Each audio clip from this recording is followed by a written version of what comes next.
Voilà, d'accord. Bonjour à tous et merci d'avoir accepté l'invitation à participer à cette réunion. Voilà. Le but de cette réunion est de vous présenter la plateforme de cours mise en ligne par Monsieur Harold Jutsop, qui est le développeur de Folio. Euh, alors, la plateforme s'appelle folioza.net. Donc, voilà le site web où vous pouvez accéder à cette plateforme. Dans cette plateforme, vous donne la possibilité de faire vos cours en ligne. Donc, en cliquant sur cours en ligne, vous avez directement accès à cette plateforme qui est la plateforme de cours en ligne de Folio. Et sur cette plateforme, vous pouvez faire des cours d'anglais, des cours d'allemand, des cours de français et d'autres cours comme des cours d'intelligence artificielle, comment utiliser l'intelligence artificielle dans euh, son apprentissage, que ce soit à l'école, que ce soit dans ce qu'on fait au quotidien, mais surtout pour apprendre les langues. Alors, la première chose que vous pouvez faire, c'est de vous abonner à la newsletter en mettant simplement votre adresse email pour recevoir des mails à chaque fois lorsque vous avez besoin d'informations sur ce qui concerne les procédures pour étudier à l'étranger, tout ce qui concerne les facilitations pour immigrer et tout ce qui concerne les informations en général sur l'apprentissage, surtout l'éducation concernant les langues. Bon, autre chose aussi, c'est que pour chacun des niveaux que vous voyez en cours d'allemand, lorsque vous vous inscrivez, si vous cliquez sur base allemand débutant, vocabulaire simple, vous n'aurez pas de test de niveau à faire avant d'accéder au cours. Mais si vous cliquez sur niveau A2, niveau B1 ou niveau B2, vous allez recevoir un mail. Bon, en fait, quand vous cliquez sur commencer, vous allez recevoir directement avoir à remplir vos informations personnelles. Vous mettrez votre nom, adresse email et un mot de passe que vous allez retenir pour pouvoir faire la suite. Vous pouvez également mettre votre numéro de téléphone pour être contacté au cas où il y a besoin. Et puis, vous devez choisir le cours. Alors, le cours que vous devez choisir est le cours que vous voulez faire, le niveau que vous aimeriez faire. Quel que soit le bouton sur lequel vous allez cliquer, que ce soit cours d'anglais, cours d'allemand, cours de français et cours d'intelligence artificielle, cette page va s'afficher pour vous demander de remplir vos informations et de choisir le cours que vous aimeriez faire. Et lorsque vous allez remplir, vous allez recevoir un mail automatique qui va vous informer du programme du cours que vous voulez faire, les heures de cours et également les documents à avoir pour la préparation de ce cours. Il est également prévu sur cette plateforme la possibilité de payer des frais pour commencer un cours et avant le début de chaque cours, normalement, chacun doit s'inscrire, payer des frais pour être assuré qu'il n'aura aucun souci pendant le cours. Bon, ce qui est intéressant, c'est comment vous connecter. Bon, lorsque vous avez créé votre compte sur la plateforme, vous revenez ici sur connexion. Vous devez remplir votre adresse email et le mot de passe que vous avez créé précédemment. Donc, l'adresse email et le mot de passe que vous avez utilisé pour remplir sur le précédent onglet vous permettent de vous connecter et d'avoir accès à ce cours. Alors, je vais faire une démo simple. Je viens simplement ici. Je dis que j'aimerais bien faire les cours d'allemand sur la plateforme Folio. Je remplis mon adresse email. Voilà mon adresse email. OK. Gmail.com, voilà. Et je remplis, pardon, j'ai rempli mon nom, non. Je remplis mon nom, pardon, Lionel Rousseau. Et je remplis, je dois mettre mon prénom aussi. Vous n'êtes pas obligé de mettre tous vos prénoms, mais moi, je mets tout mon nom parce que c'est mon nom. Et je mets mon adresse email ici. Voilà.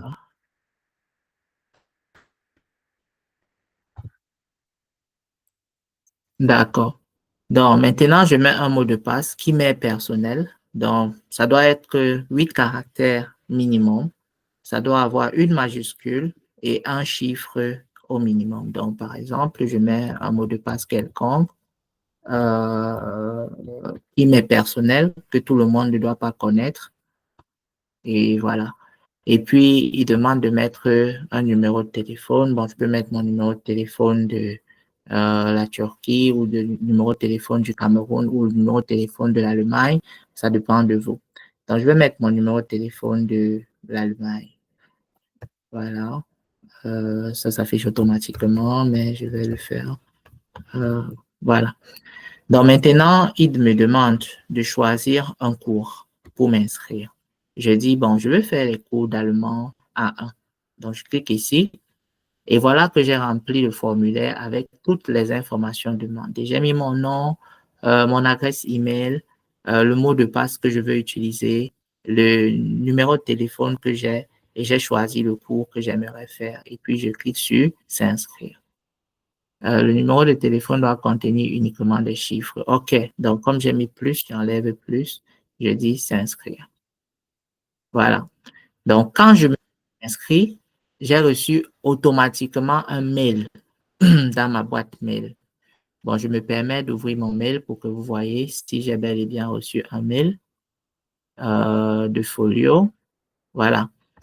Donc, vous voyez, voici un mail que j'ai reçu de Folio qui me dit que merci de vous être inscrit sur la plateforme de cours en ligne et vous pouvez vous connecter en cliquant sur l'onglet suivant, l'équipe Folio. Donc, si je clique sur l'onglet, ça ouvre directement la page qui m'a été présentée tout à l'heure. Donc, voici la page. Sur la page, je dois mettre mon adresse email, qui est celle que vous avez vue tout à l'heure. Vous allez mettre votre adresse email. Voilà.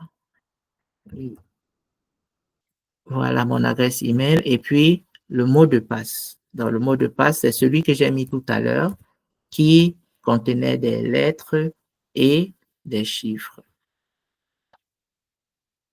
Voilà. Donc, je clique souvenir de moi si je veux rester connecté tout le temps ou si je ne veux pas rester connecté tout le temps, j'évite de cliquer souvenir, se souvenir de moi. Et ça m'évite, si je clique se souvenir de moi, ça fait que chaque fois que je vais vouloir me connecter, ça va automatiquement donner mes informations, adresse email, mot de passe. Ou si je dis, je ne veux pas que ça se souvienne de moi, chaque fois que je vais me connecter, je vais devoir renseigner mes informations personnelles. Mais bon, je clique sur se connecter. Et dès que j'ai cliqué sur se connecter, vous voyez, ça me donne directement accès aux cours. Donc voilà, par exemple, si je veux faire les cours de A1, puisque c'est le premier cours, on dit cours disponibles. Les cours n'ont pas encore été mis en ligne, mais la plateforme est fonctionnelle. Ah, apparemment, vous avez directement accès au programme de cours. Donc voici le programme de cours qui a été mis en ligne. Je clique sur télécharger. Et là, j'obtiens directement le programme de cours qui a été mis en ligne par l'équipe de Folio. Et vous voyez directement les informations sur le programme des cours, les horaires, les noms des enseignants et les heures de cours. Ça vous permet typiquement de savoir comment vous préparer dans votre programme, à quelle heure il y aura cours et quels sont les enseignants qui vont intervenir. Vous voyez, c'est la suite, la continuité de ce qui a été fait précédemment à travers l'application follow-up.net. Et voilà. Donc, voilà, c'est très intéressant de voir ça. Là, je reviens sur la plateforme. Je dis, bon, je veux participer à une vidéoconférence. Vous cliquez sur vidéoconférence. Ça va vous permettre de participer à une vidéoconférence qui est peut-être en cours sur le site web. Bon, je dis, je m'appelle Lionel Cosso et je voudrais participer à cette vidéoconférence. Et là, ils disent non, bon, actuellement, voilà, il n'y a pas de vidéoconférence en ligne. Euh, Vérifiez votre browser et caméra. J'ai dit, OK, je veux la permission, pardon, désolé. Yeah, je suis désolé. Ah oui, bon, je peux fermer ma caméra si vous voulez aussi, c'est pas intéressant. Et mon micro est ouvert. Et là, ils vont me conduire à une vidéoconférence. C'est très intéressant de voir ça. Waiting for the light. Bon, en attendant que ça ouvre, là, je peux revenir sur le site web. Euh, je reviens sur le site web, voilà. Je regarde là où j'étais. Je dis, bon, là, j'ai déjà compris. Je suis satisfait de l'apprentissage des cours parce que là, vous aurez accès aux cours. Vous ferez cours avec les enseignants. Mais là, je reviens sur la plateforme. Je vais arrêter la vidéoconférence parce que ça prend du temps. C'est comme si c'est moi qui voulais commencer une vidéoconférence. Non. Euh, je reste sur ce que je voulais vous montrer. Alors, je voulais vous montrer aussi, ça c'est cours en ligne, comme j'ai dit tout à l'heure, c'est pour avoir accès aux cours en ligne. Connexion, c'est pour se connecter aux cours en ligne, mais avant de se connecter, il faut d'abord créer son compte sur l'un des cours disponibles actuellement en ligne. Alors, deuxièmement, je veux vous montrer les autres. Voici le lien qui vous permet d'avoir accès à l'outil d'intelligence artificielle qui a été intégré au site web. AI, Artificial Intelligence, ou bien IA, Intelligence Artificielle. Je clique dessus et là, ça me donne accès à un chat. Donc, le chat est en direct. Ça me permet d'échanger avec l'outil intelligent qui est intégré au site web, qui peut m'informer de manière générale sur tout ce qui concerne les cours en ligne, tout ce qui concerne ce que je veux apprendre, mais sur l'éducation en général. Par exemple, je peux demander au chat, je dis, bonjour, j'aimerais peut-être savoir les périodes, les périodes d'admission en Turquie, non, en Allemagne, peut-être oui, au Brésil, par exemple, en disant en Allemagne, dans les universités en Allemagne. Et là, ça me répond directement, bonjour, en Allemagne, les périodes d'admission varient en fonction des établissements, patati patata. C'est intelligent, je dis, ah oui, bon, la période va généralement, commence en mai, mais se termine généralement en juillet, août. Voilà une information que j'ai. Je dis, ah, d'accord. S'il vous plaît, pourrez-vous m'informer sur les études médicales, médicales au Brésil? Par exemple, ça c'est une question bête, mais je vais voir si l'outil d'intelligence artificielle peut m'informer sur ce qui se passe au Brésil. Et je descends avec mon clavier, je vois, waouh, ça me donne des informations sur les études médicales au Brésil. Par exemple, ça dit qu'au Brésil, les études médicales sont généralement divisées en deux niveaux, premier cycle et deuxième cycle. Le premier cycle se compose en cours de médecine générale qui dure généralement 6 ans et les étudiants apprennent les bases de la médecine, y compris les sciences biomédicales, la physiologie, l'anatomie, etc. Et par la suite, ça me dit, le deuxième cycle, en fait, c'est la spécialisation qui comprend la résidence médicale, la résidence, etc.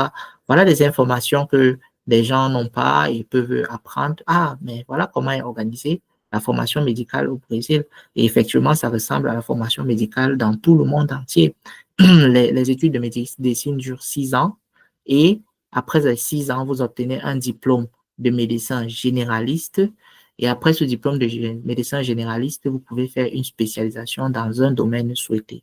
Et en fonction du domaine choisi pour la spécialisation, vous pouvez avoir une spécialisation qui va durer 4 ans, 6 ans pour certains qui font les spécialisations très poussées comme la chirurgie, comme les gens qui travaillent sur les nerfs, les neurologues.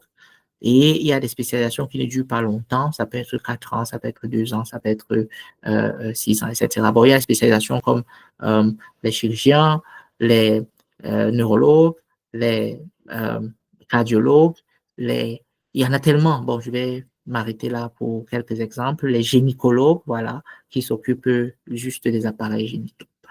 Bon, je reviens, je dis à l'outil d'intelligence artificielle que, bon, moi, je veux savoir que faut-il pour étudier en Turquie? Par exemple, je lui dis, je veux étudier en Turquie, mais je veux savoir que me faut-il? Et voilà, il va me répondre. Voilà, pour étudier en Turquie, il faut généralement être admis dans un établissement enseignement supérieur turc, obtenir un visa étudiant. Voici les étapes. Vous voyez, ça vous donne les étapes. Comment choisir un programme universitaire, à quoi correspond, comment préparer les documents, etc. J'ai dit, ah, mais voilà les étapes. 1, 2, 3, 4, 5, 6. Est-ce que je peux les faire seul ou bien ai-je besoin d'un consultant? J'ai dit, s'il vous plaît, où peux-je, où peux-je me renseigner pour me faire suivre pendant ma procédure de visa, ma procédure de visa pour la Turquie. Et voilà, euh, ça va répondre, ça va te répondre disant que voilà, pour obtenir les informations euh, sur les procédures de visa pour la Turquie, vous pouvez vous renseigner auprès des consultants, des consulats voilà, de Turquie de votre pays ou obtenir sur le site web du ministère des Affaires étrangères. Vous pouvez également contacter des agences de voyage spécialisées dans les visas et obtenir l'aide pour votre démarche. Et c'est là où nous intervenons parce que nous avons des agences l'agence Folio Folio Travel Agency, qui est là pour vous accompagner dans vos demandes de visa pour la Turquie, pour d'autres pays, parce que je viens de voir que la médecine au Brésil, par exemple, est très intéressante.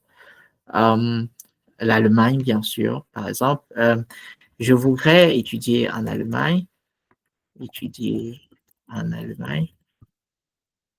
Que me faut-il? Faut-il pour y aller? Ça, c'est ce que je demande à l'outil intelligence artificielle et ça va me répondre. Alors, pour étudier en Allemagne, vous avez besoin des documents suivants, un certificat de niveau d'études suffisant, c'est-à-dire avoir le bac, pour être admis dans un établissement supérieur en Allemagne. Deuxième condition, c'est qu'il faut avoir une preuve de maîtrise de la langue allemande.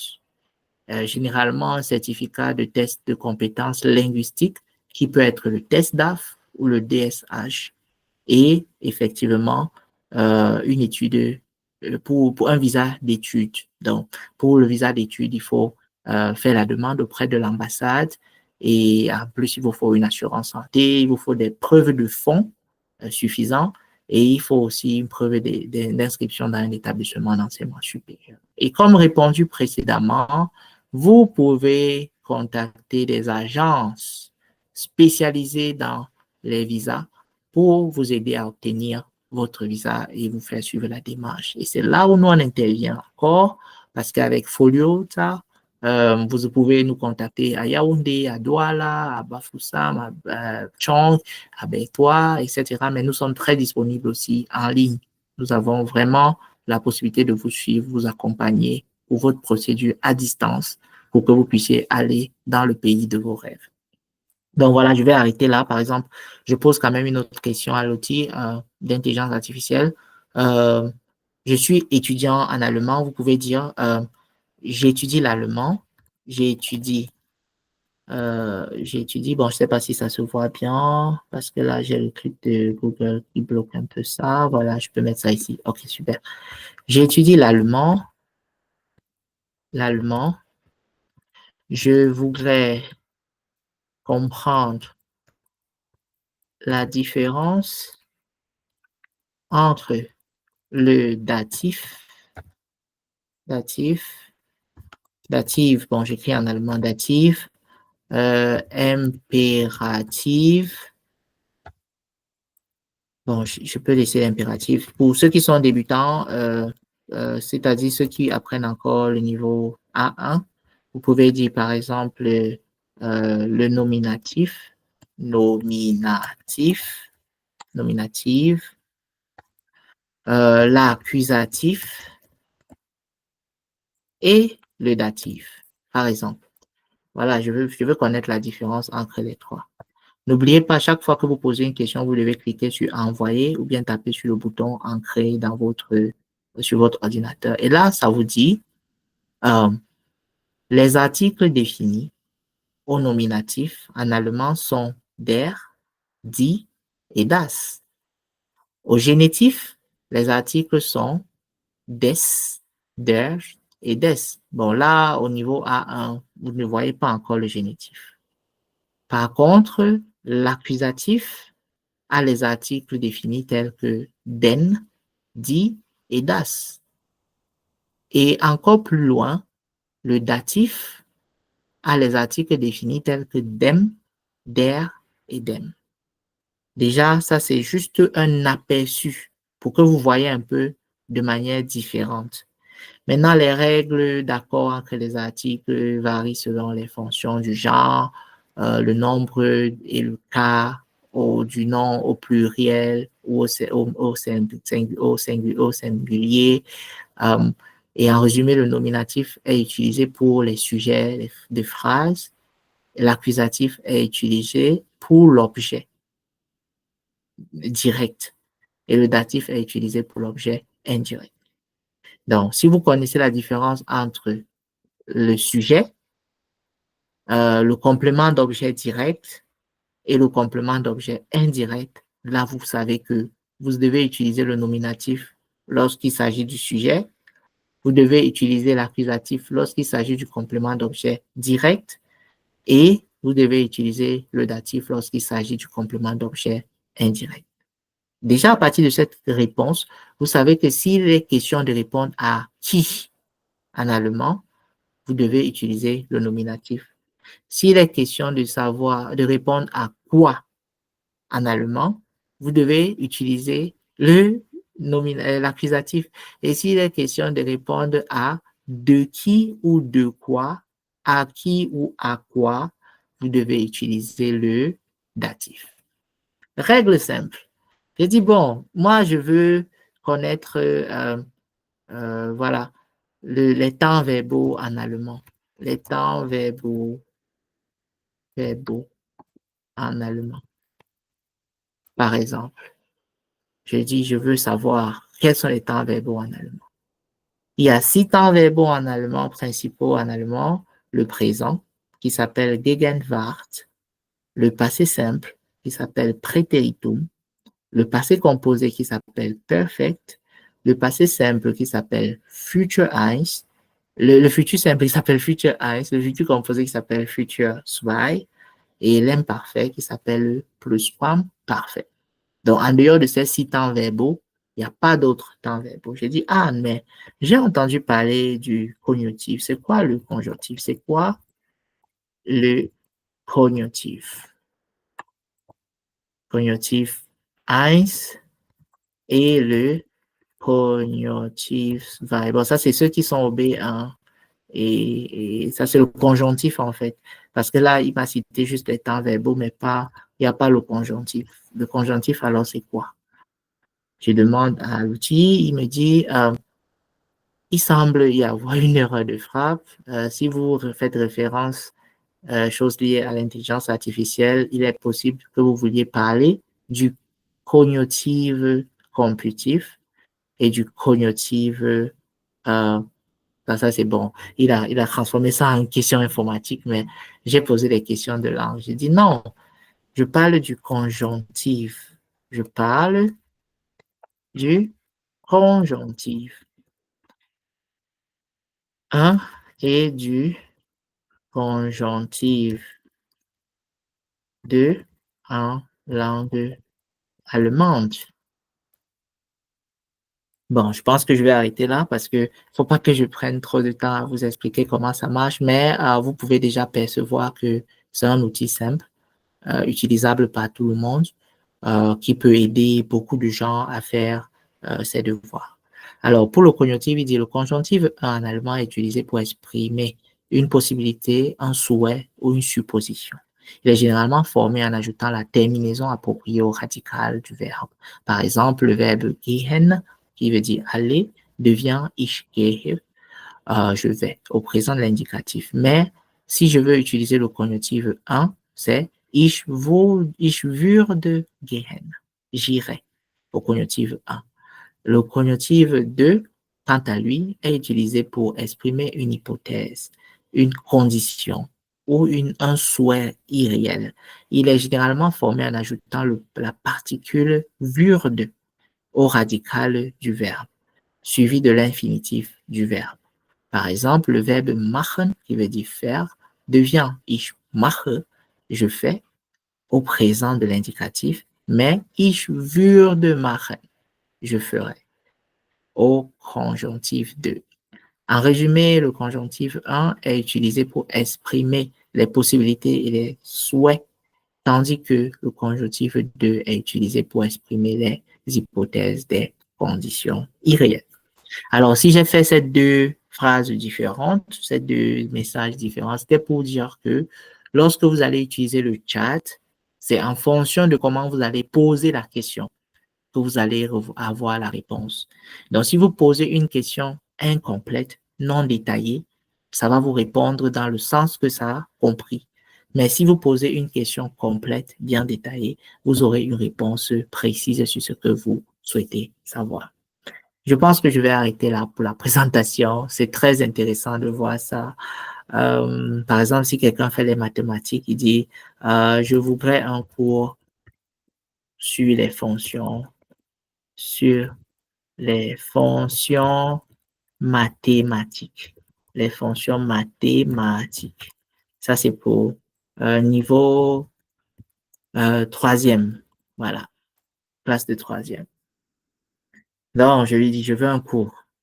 Et voilà, ça va me donner tout un cours de mathématiques, voilà, vous voyez, avec euh, les, les messages, avec le test. Donc, ce qu'on a dit tout à l'heure à la réunion, c'est que il n'y a pas de graphique dans ce chat, c'est pour ça que c'est juste des messages, mais ça vous explique c'est quoi une fonction? Fonction linéaire, fonction, les différentes opérations qu'on fait avec les fonctions. Voilà, je peux pas lire tout ça, mais c'est intéressant.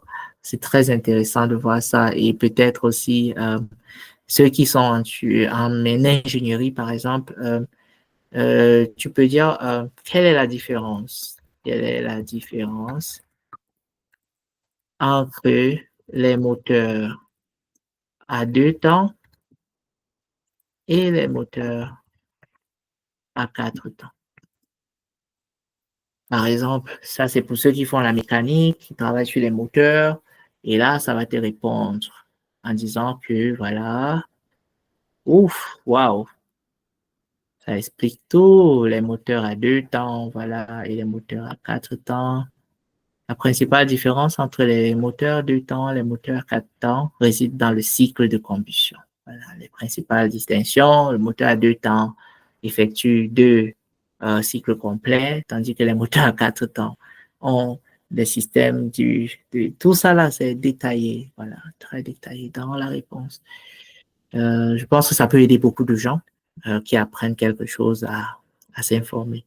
Par exemple, vous pouvez dire, j'ai une présentation.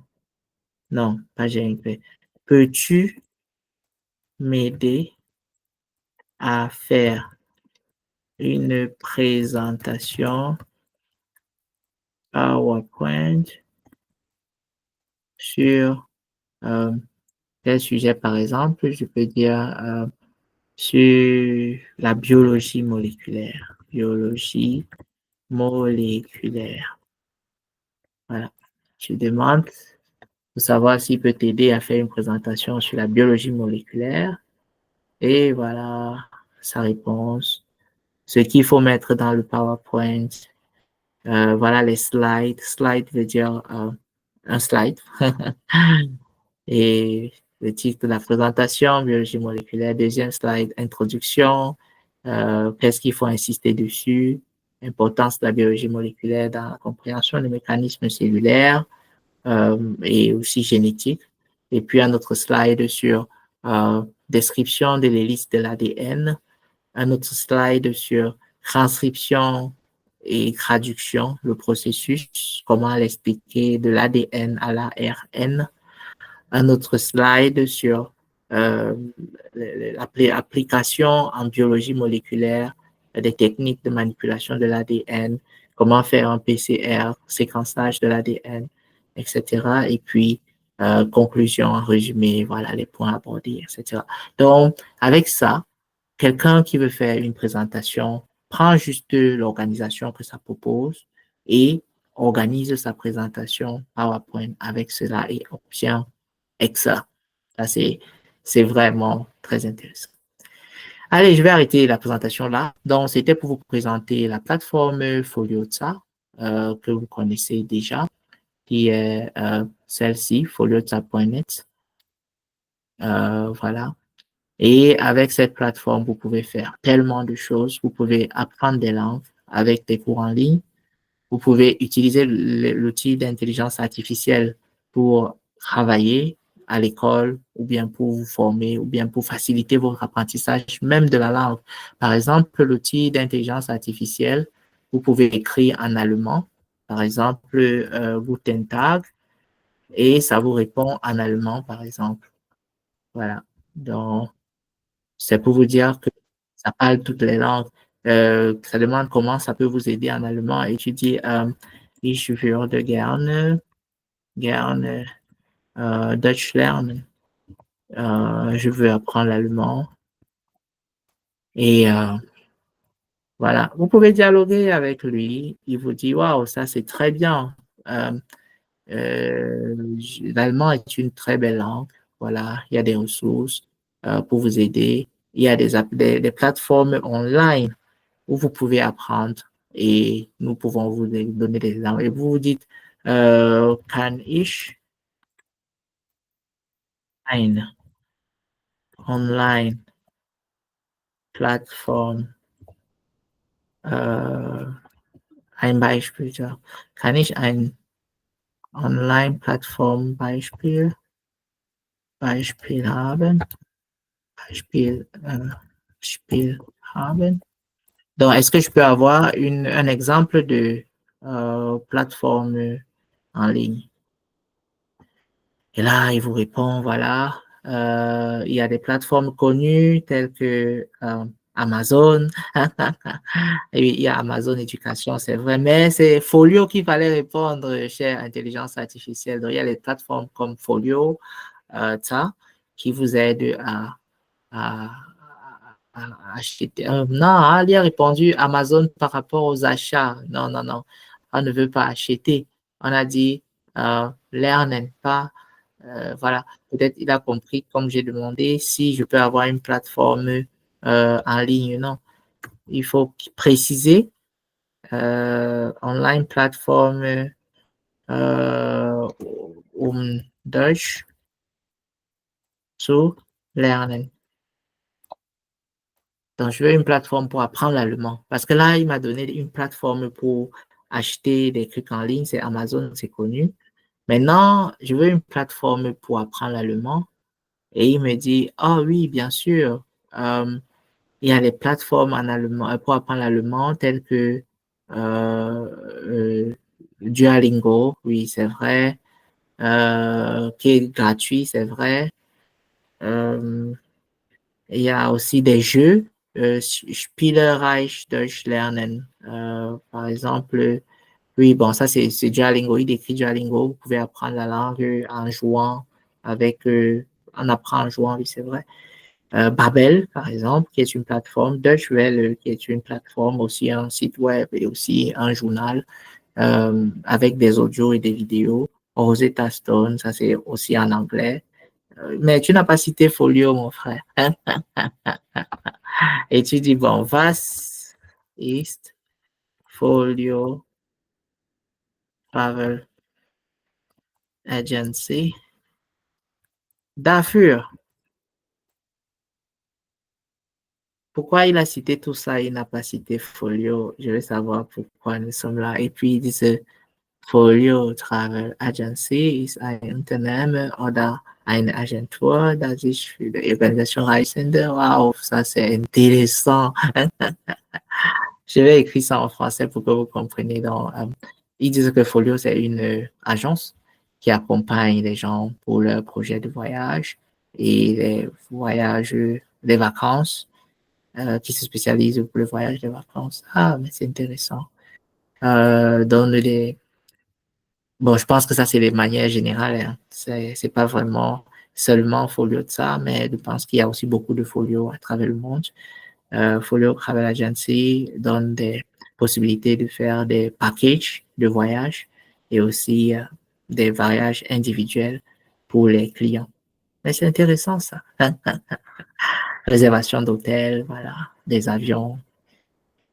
Bon, allez, je pense que j'ai beaucoup parlé. Je vais arrêter là. Portez-vous bien et puis bon week-end à vous. N'oubliez pas, euh, ce site a été mis en ligne pour vous. Vous pouvez l'utiliser à tout moment. Allez, ciao, ciao. Voilà l'équipe de Folio, j'ai oublié, voilà. Je vous montre quand même ça avant d'arrêter. Vous pouvez savoir qui sont derrière dans cette équipe de Folio, voilà. Et c'est dans le About Us. Vous avez notre équipe et voici le développeur, Monsieur Harold Zutop. Et bon, vous savez qui parle derrière. Et cette dame aussi qui est très active dans l'accompagnement des voyages. Vous connaissez presque tout le monde ici. Madame Aïcha au Cameroun, Madame Ivana pour les cours d'allemand, Monsieur Jacques qui est le community manager qui fait les affiches et tout le reste. Ceux qui font les préparations des YOS en ligne connaissent Dr. Achille Capeux, Dr. Eman, tant que je le mets en visage. Vous le connaissez. Madame Nadine aussi qui a beaucoup participé avec Michel et Monsieur Njateux et ceux qui gèrent le back-off, IT développeur au Nigeria et qui est en Allemagne, Monsieur Mohamed. Allez, portez-vous bien et puis bonne utilisation de cette plateforme. Ciao, ciao. Stop.